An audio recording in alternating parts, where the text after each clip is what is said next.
Urusannya jadi urusan kamu. Mau kamu beresin sendiri atau saya harus turun tangan untuk menghindari perang antar suku dan bikin malu bangsa Indonesia. Tolong cariin guru bahasa Sunda.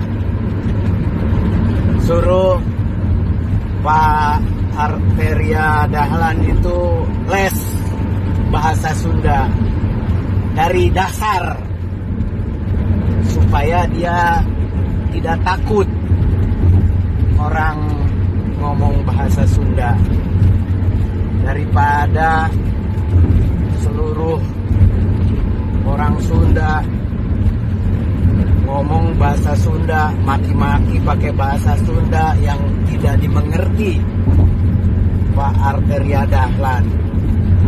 Ada yang mau nyantet, ngeluh.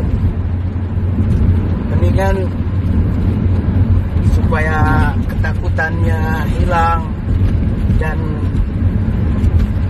menjadi lemah lembut, supaya tidak arogan.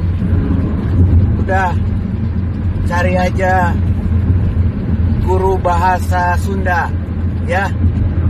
Ibu Sopiah ada tuh, guru SD saya.